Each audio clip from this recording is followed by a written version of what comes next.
Britons want quality of life indicators to take priority over economy. Polls finds majority would like ministers to prioritise health and well-being over GDP during coronavirus crisis. Here's a summary of the article. Measures of the UK's quality of life should replace the publication of purely economic indicators, campaigners and politicians have urged, as polling has found a substantial majority of the public want ministers to focus on improving health and well-being over economic growth.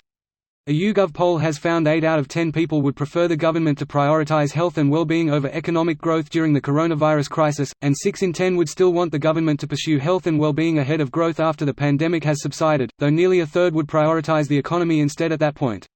The finding comes as millions of people face economic hardship because of coronavirus and the lockdown, while some measures of the quality of life, such as air pollution and the natural environment, are showing signs of improvement. Positive Money, the campaigning group that commissioned the research, said the poll showed that the government should publish statistics on social indicators, health, the environment and quality of life to give a truer picture of the UK's status and help policymakers better target what the public wants. It's clear the vast majority of the public think we should worry more about people's health and well-being than economic growth, said Fran Boet, the executive director of Positive Money.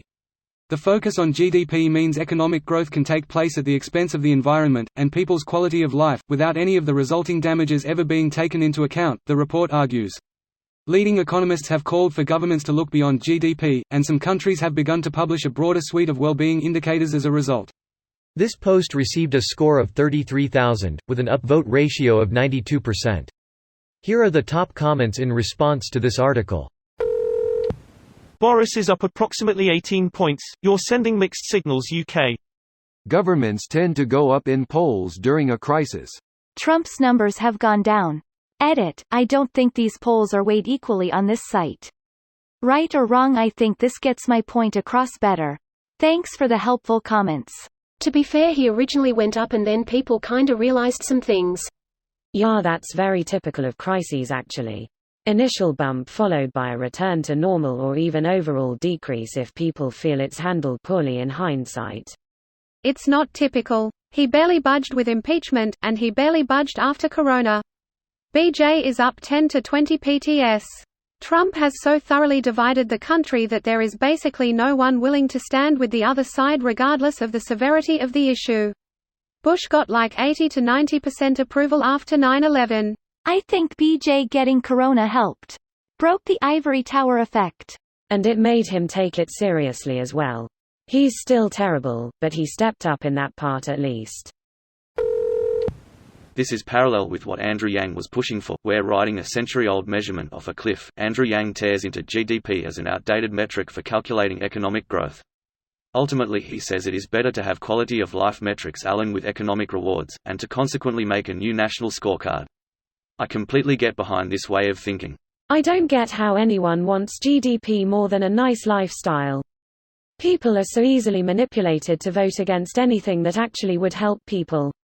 Greater than I don't get how anyone wants GDP more than a nice lifestyle.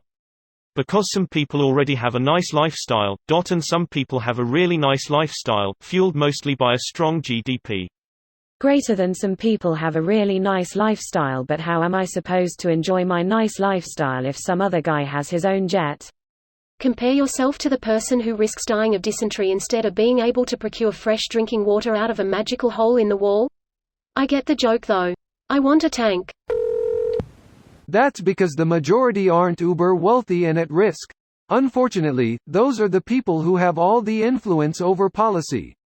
Who are frustratingly often voting in the worst politicians for their own well-being. The article about the leaked Labour dossier revealing that Labour ministers helped sabotage the election to prevent Corbyn from getting a majority and becoming the Prime Minister was repulsive to read. I'm almost positive we have a similar setup in the States. People that are effectively there to subvert their party politics to prevent anyone not conservative enough from gaining power. This video was automatically created by Reddit to speech. The article and comments in this video were selected from Reddit according to their upvotes, and any paraphrasing was performed by smmry.com, without any human intervention.